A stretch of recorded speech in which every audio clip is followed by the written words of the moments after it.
ಇನ್ನು ಹುತಾತ್ಮ ಯೋಧರ ಕುಟುಂಬಕ್ಕೆ ಇನ್ಫೋಸಿಸ್ ಫೌಂಡೇಶನ್ ನೆರವಿನ ಹಸ್ತವನ್ನ ಚಾಚಿದೆ. ಪ್ರತಿ ಹುತಾತ್ಮ ಯೋಧರ ಕುಟುಂಬಕ್ಕೆ 10 ಲಕ್ಷ ರೂಪಾಯಿ ಧನ ಸಹಾಯವನ್ನು ಮಾಡುವುದಾಗಿ ಹೇಳಿದರು. ಇನ್ನು ನ್ಯೂಸ್ 18 ಜೊತೆ ಇನ್ಫೋಸಿಸ್ನ ಪ್ರತಿಷ್ಠಾನದ ಅಧ್ಯಕ್ಷೆ ಸುಧಾಮೂರ್ತಿ ಅವರು ಮಾತನಾಡಿದರು. ದೇಶಕ್ಕಾಗಿ ಯೋಧರು ಬಲಿದಾನವನ್ನು ಕೊಟ್ಟಿದ್ದಾರೆ. ಅವರು ಹಣ ಮುಖ್ಯವಲ್ಲ, ಯೋಧರ ಜೀವ ಹೋಗಿದೆ, ಅದಕ್ಕೆ ಬಹಳ ನೋವಾಗಿದೆ ಅಂತ ಹೇಳಿದರು. ಗುಡಿಗೆರೆಗೆ ತೆರಳಿ ಗುರು ಕುಟುಂಬಸ್ಥರಿಗೆ ಸಾಂತ್ವನ ಹೇಳುವುದಾಗಿ ಕೂಡ ಸುಧಾಮೂರ್ತಿ ಅವರು ತಿಳಿಸಿದರು. ಇನ್ನು ಇನ್ಫೋಸಿಸ್ ಪ್ರತಿಷ್ಠಾನದ ಅಧ್ಯಕ್ಷೆ ಸುಧಾಮೂರ್ತಿ ಅವರು ನಮ್ಮ ಪ್ರತಿನಿಧಿ ಕಿರಣ್ ಜೊತೆ ಮಾತನಾಡಿದ್ದಾರೆ. ಬನ್ನಿ ನೋಡೋಣ. ಜಮ್ಮು ಕಾಶ್ಮೀರದಲ್ಲಿ ನಡೆದ ಹುತಾತ್ಮ ಯೋಧರಿಗೆ ಸಾಕಷ್ಟು ಸಹಾಯಧನ ಬರ್ತಾ ಇರ್ತಕ್ಕಂಥದ್ದು. ಅದರಲ್ಲೂ ಮುಖ್ಯವಾಗಿ ಎಲ್ಲಾ ಕಡೆಯಿಂದಲೂ ಸಹ ಜನಸಾಮಾನ್ಯರು ಕೂಡ ಸಹಾಯ ಮಾಡ್ತಾ ಇದ್ದಾರೆ. ಈಗ ಇನ್ಫೋಸಿಸ್ ಮುಖ್ಯಸ್ಥರಾಗಿರ್ತಕ್ಕಂಥ ಸುಧಾಮೂರ್ತಿ ಅವರು ಕೂಡ ತಮ್ಮ ಇನ್ಫೋಸಿಸ್ ಫೌಂಡೇಶನ್ ಇಂದ ತಲಾ 10 ಲಕ್ಷ ರೂಪಾಯಿ ಹುತಾತ್ಮ ಯೋಧರಿಗೆ ಅರ್ಪಿಸ್ತಾ ಇದ್ದಾರೆ. ಈ ಬಗ್ಗೆ ಮಾತನಾಡೋದಕ್ಕೆ ನಮ್ಮ ಜೊತೆ ಸುಧಾಮೂರ್ತಿ ಅವರೇ ಇದ್ದಾರೆ. ಅವರನ್ನೇ ಕೇಳೋಣ. ಮೇಡಮ್, ಈಗ ಹುತಾತ್ಮರಾಗಿದ್ದಾರೆ, ಅವರ ನೋವು ಸಾಕಷ್ಟು ನಾವು ಅವ್ರು ಬರ್ಸೋದಕ್ಕಾಗಲ್ಲ, ಯಾವ ರೀತಿ ಸಹಾಯ ಮಾಡ್ತಾ ಇದ್ದಾರೆ? ಹುತಾತ್ಮದ ಪೇಪರ್ನಲ್ಲಿ ಓದಿದ ದಿನನೇ ನಮಗೆ ನಮ್ಮೆಲ್ಲರಿಗೂ, ನಮ್ಮ ಕಂಪನಿಯಲ್ಲಿ ಕೆಲಸ ಮಾಡುವ, ನಮ್ಮ ಪ್ರತಿಷ್ಠಾನದಲ್ಲಿ ಕೆಲಸ ಮಾಡುವ ಜನರು ಎಲ್ರಿಗೂ ಬಹಳ ನೋವಾಯಿತು.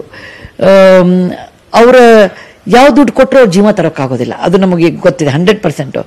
ಆದರೆ ನಾವು ಒಂದು ಟೋಕನ್ ಅಂತ ಸ್ವಲ್ಪ ಸಹಾಯ ಮಾಡಿದರೆ, ನಿಮ್ಮ ಜೊತೆಗೆ ನಾವಿದ್ದೀವಿ, ನಾವೊಬ್ಬರೇ ಅಲ್ಲ ಅಂತ ಅವ್ರ ಕುಟುಂಬಗಳಿಗೆ ಗೊತ್ತಾಗಲಿ ಅಂತ ನಾವು ಮಾಡ್ತಿರೋದು. ತಲಾ ಒಬ್ಬೊಬ್ಬ ಹುತಾತ್ಮರಿಗೆ 10 ಲಕ್ಷ ಕೊಡ್ಬೇಕಂತ ಮಾಡಿದ್ದೀವಿ. 42 ಜನರಾಗಿದ್ದಾರೆ. ಎಷ್ಟು ಜನ ಇದ್ದಾರೆ? 10 ಅದು ಕೊಡ್ತೀವಿ. ಕೊಡೋ ದುಡ್ಡಿನ ಬಗ್ಗೆ ನಂಗೆ ಹೇಳ್ತಾ ಇಲ್ಲ. ನನಗೇನು ದುಃಖ ಅನಿಸುತ್ತೆ ಅಂದರೆ, 10 ಲಕ್ಷ ರೂಪಾಯಿ ಒಂದು ಡೆವಲಪ್ಮೆಂಟ್ ಪರ್ ಫ್ಯಾಮಿಲಿ ಮಾಡಿದ್ರೆ ಬೇರೆ ಇತ್ತು.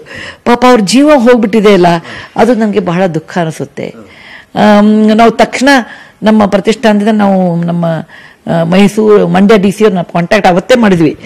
ಗುರು ಅವ್ರ ಫ್ಯಾಮಿಲಿಗೆ ನಾವು ಕೊಡ್ಬೇಕಂತೀವಿ ಅಂತ. ಅವ್ರು ಹೇಳಿದ್ರು ಇನ್ನೂ ಡೆಡ್ ಬಾಡಿ ಬಂದಿಲ್ಲ, ಬರಲಿ, ಅದರೆಲ್ಲ ಒಂದು ಸರಿಯಾಗಿ ಸ್ವಲ್ಪ ತಗ್ಲಿ ಅದಾದ್ಮೇಲೆ ಅಂತ ಸಮಾಧಾನ ಆಗಲಿ ಅಂತ. ಅದಕ್ಕೆ ಈ ದಿನಗಳಲ್ಲಿ ಬಹುಶಃ ನಾನು ಮಾರ್ಚ್ನಲ್ಲಿ ಆ ಮಂಡ್ಯದ ಕಡೆಗೆ ನಂದು ಟೂರ್ ಇದೆ, ಅವಾಗ ಹೋದಾಗ ಅವ್ರನ್ನ ಭೇಟಿ ಮಾಡಿ ಕಲಾವತಿಯನ್ನ ಭೇಟಿ ಮಾಡಿ ಸಾಂತ್ವನ ಹೇಳಕ್ಕೆ ನಿಜವಾಗಿ ಹೀಗೆ ಮಾಡ್ಬೇಕು. ನಾನು ನಾಳೆಯಿಂದ ಮತ್ತೆ ಟೂರ್ ಮೇಲೆ ಇದ್ದೀನಿ. ಅದಕ್ಕೆ ನಾನು ಮತ್ತೆ ಅಲ್ಲಿ ಹೋಗಿ ಅವ್ರನ್ನ ಮೀಟ್ ಮಾಡಿ ಸಾಂತ್ವನ ಹೇಳಿ, ಅಮ್ಮ ನಿಮ್ಮ ಜೊತೆಗೆ ನಾವು ಎಲ್ಲ ಇದ್ದೀವಿ ಅಂತ. ಇದು ವೀರಮರಣ, ಹಳೆ ಕಾಲದಲ್ಲಿ ಹೇಳ್ತಿದ್ರಲ್ಲ, ವೀರಮರಣ ಆದವ್ರಿಗೆ ಸ್ವರ್ಗನೇ ಸಿಗುತ್ತೆ. ದೇಶಕ್ಕಾಗಿ ನಿಮ್ಮ ಯಜಮಾನರು ನೆತ್ತರ ಕೊಟ್ಟಿದ್ದಾರೆ, ಇದು ನೆತ್ತರ ಕೊಡುಗೆ ಇದು ನಮ್ಮ ದೇಶಕ್ಕೆ ಅಂತ ಹೇಳಿ ನಮ್ಮ ಕೈಲಾದ ಒಂದು 10 ಲಕ್ಷ ರೂಪಾಯಿ. 14ಕ್ಕೆ ಹುತಾತ್ಮರಾದ್ರು ಯೋಧರು. ಹೇಗೆ ಥಾಟ್ ಬಂತು? ಇಮಿಡಿಯೇಟ್ ಹೇಗೆ ಯೋಚನೆ ಬಂತು? ಅವತ್ತೇ ನಾವು ವಿಚಾರ ಯಾಕೆ ಮಾಡಿದ್ದು ಅಂದ್ರೆ, ಇದಕ್ಕಿಂತ ಮುಂಚೆ ನಾವು ಮಾಡಿದ್ದೀವಿ. ಉದಾಹರಣೆಗೆ ಕಾರ್ಗಿಲ್ ವಾರ್ ಆದಾಗ ನಮ್ಮ ಹತ್ರ ಅವಾಗ ಅಷ್ಟು ದುಡ್ಡಿರ್ಲಿಲ್ಲ. ಕಾರ್ಗಿಲ್ ಯುದ್ಧ ಆದಾಗ ಪ್ರತಿಯೊಬ್ಬ ಹುತಾತ್ಮಗೂ ಅವಾಗಿನ ಕಾಲದಲ್ಲಿ 1 ಲಕ್ಷ ಅಂತ. ದುಡ್ಡು ಜಾಸ್ತಿ ಬಂದ್ರೆ ಜಾಸ್ತಿ ಕೊಡ್ತೀವಿ, ಕಡಿಮೆ ಇದ್ರೆ 1 ಲಕ್ಷ ಬರೆದು ಅವ್ರಿಗೆಲ್ಲರಿಗೂ ಒಂದು ಕಾಗದ ಬರ್ದಿದ್ದು ನನ್ನ ಕಡೆಗೆ ಇನ್ನೂ ಇದೆ.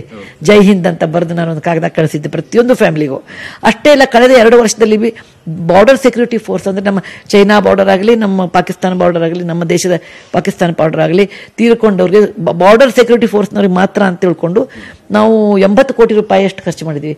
ಅಂದ್ರೆ 800 ಜನರ ಬಲಿದಾನದ ಎಷ್ಟು ಜನ ಹೋಗ್ತಾರೆ ಹೇಳ್ತೀನಿ, ಸಣ್ಣ ಸಣ್ಣ ಕಾರಣ ಆಗಿ. ಅದಕ್ಕೆ ಅವ್ರ ಪ್ರತಿಯೊಂದು ಕುಟುಂಬಕ್ಕೂ ಅವ್ರ ಕುಟುಂಬ ಲೆಕ್ಕ ಹಿಡಿದು ಹೋಗಿ ಅವ್ರ ಮನೆಯಲ್ಲಿ ವಿಚಾರಿಸಿ, ಅದನ್ನ ಕೆಲವೊಂದು ಸರ್ತಿ ಅತ್ತೆ ಮತ್ತು ತಾಯಿ ಮತ್ತು ಸೊಸೆ ಇರ್ತಾರೆ, ಅಥವಾ ಅತ್ತೆ ಸೊಸೆ ಇರ್ತಾರೆ, ಅಥವಾ ತಾಯಿ ಮತ್ತು ಹೆಂಡತಿ ಇರ್ತಾಳೆ. ಅವಾಗ ಜಗಳ ಬಂದ್ಬಿಡ್ತದೆ, ಒಂದು ದುಡ್ಡು ಆಗಿದೆ ಅಲ್ವಾ, ಅವಾಗ ನಾವು ಇಬ್ಬರಿಗೂ 50% ಮಾಡಿಕೊಡ್ತೀವಿ ಎಷ್ಟೋ ಕಡೆಗೂ. ಹಾಗೆ ನಾವು ನೋಡಿ ಪರಿಸ್ಥಿತಿ ನೋಡಿ ಕೊಡ್ತೀವಿ. ಹಾಗೆ ನಾವು ಒಂದು 2 ವರ್ಷದಲ್ಲಿ 80 ಕೋಟಿ ರೂಪಾಯಿ ಅದ್ರ ಮೇಲೆ ಖರ್ಚು ಮಾಡಿದ್ದೀವಿ. ನಾರ್ಮಲಿ ನಾವು ಕೊಟ್ಟಿದ್ರೆ ನಾವು ಹೆಚ್ಚು ಮಾತಾಡೋದಿಲ್ಲ, ಆಡದೆ ಮಾಡುವನು ರೂಢಿಯೊಳಗೆ ಉತ್ತಮ. ಈ ಕೈಲಿ ಕೊಟ್ಟಿದ್ದು ಇನ್ನೊಂದು ಕೈಲಿ ಗೊತ್ತಾಗಬಾರ್ದು ಯಾಕೆಂತ. ಆದ್ರೆ ಕೆಲವೊಂದು ಬಾರಿ ಕೆಲವೊಬ್ಬರು ಹೇಳ್ತಾರೆ, ನೀವು ಇದನ್ನ ಹೇಳಬೇಕು, ಇದನ್ನ ನೋಡಿ ಎಷ್ಟೋ ಜನರಿಗೆ ಕೊಡ್ಬೇಕು ಅನ್ನೋದೊಂದು ಆಸೆ ಬಂದ್ಬಿಟ್ಟು ಕೊಡ್ಬೇಕು, ಇನ್ಸ್ಪಿರೇಷನ್. ಅದೊಂದೇ ರೀಸನ್ ಹೊರತು ನಮ್ಗೆ ಕೊಟ್ಟಿದ್ದಕ್ಕೆ ನಮ್ಮ ಹೆಸರು ಬರಬೇಕು ಅಂತ ಹಂಗೆ ನಮ್ಗೆ ಯಾವ ಇರೋದಿಲ್ಲ. ನನಗಾಗ್ಲಿ ನಮ್ಮ ಪ್ರತಿಷ್ಠಾನಕ್ಕೆ, ಯಾಕಂದ್ರೆ ಇದನ್ನ ನಾವೆಲ್ಲ ಯೋಚನೆ ಮಾಡಿ ಕೊಟ್ಟಿರ್ತೀವಿ ಮತ್ತು ನಮ್ಮ ದೇಶಕ್ಕೆ ಒಳ್ಳೇದಾಗ್ಲಿ ಅಂತ. ಸೊ ಅವಾಗ ಕೊಟ್ಟಿದ್ದೀವಿ. ಅಷ್ಟೇ ಅಲ್ದೇ ಪಂಜಾಬ್ನಲ್ಲಿ ಈ ಗಡಿ ಗಲಾಟೆಯಲ್ಲಿ ಎಷ್ಟೋ ಜನರಿಗೆ ಜೀವ ಹೋಗೋಲ್ಲ, ಒಂದು ಕಾಲು ಹೋಗುತ್ತೆ, ಒಂದು ಕೈ ಹೋಗುತ್ತೆ, ಅವ್ರ ಜೀವನ ಬಹಳ ಕಷ್ಟ. ತೀರ್ಕೊಂಡವ್ರಿಗೆ ದುಡ್ಡು ಬಂದ್ಬಿಡ್ತದೆ. ಈ ಅರ್ಧ ಆಗಿ ಉಳಿತಾರಲ್ಲ, ಅವ್ರಿಗೆ ಬಹಳ ಕಷ್ಟ ಇರುತ್ತೆ. ಅಂಥವ್ರಿಗೆ ನಾವು ಸಹಾಯ ವರ್ಷಕ್ಕೆ 5 ಕೋಟಿ ಮಾಡ್ತೀವಿ, ಅದನ್ನು ಮಾಡಿದ್ದೀವಿ. ಆಮೇಲೆ ಎಷ್ಟೋ ಕಡೆಗೆ ಹುತಾತ್ಮರಾದವ್ರ ಮಕ್ಕಳಿಗೆ ಮಾಡ್ತಾ ಇದ್ದೀವಿ. ವರ್ಷಕ್ಕೆ 5 ಕೋಟಿ ಅಲ್ಲ, ವರ್ಷಕ್ಕೆ 10 ಕೋಟಿ ರೂಪಾಯಿ ಅದ್ರ ಮೇಲೆ ಖರ್ಚು ಮಾಡ್ತೀವಿ. 5 ಕೋಟಿ ರೂಪಾಯಿ ಕೈಕಾಲು ಕಳ್ಕೊಂಡವ್ರಿಗೆ, 5 ಕೋಟಿ ರೂಪಾಯಿ ಮಕ್ಕಳಿಗೆ.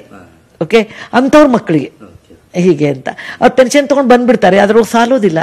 ಸೊ ಹೀಗೆ ನಾವು ಯಾವಾಗಲೂ ಒಂದು 17-18 ವರ್ಷ ನಾವು ಯಾವಾಗಲೂ ಮಿಲಿಟರಿ ಜೊತೆ ಕೆಲಸ ಮಾಡ್ಕೋತೇನೆ ಇದ್ದೀವಿ ಅಂತ. ಇದಿಷ್ಟು ಇನ್ಫೋಸಿಸ್ ಫೌಂಡೇಶನ್ನ ಮುಖ್ಯಸ್ಥರಾಗಿರ್ತಕ್ಕಂಥ ಸುಧಾ ಮೂರ್ತಿಯವರ ಮಾತುಗಳು. ಕ್ಯಾಮ್ರಾ ಪರ್ಸನ್ ನೂರ್ ಜೊತೆ ಕಿರಣ್, ನ್ಯೂಸ್ 18 ಕನ್ನಡ, ಬೆಂಗಳೂರು.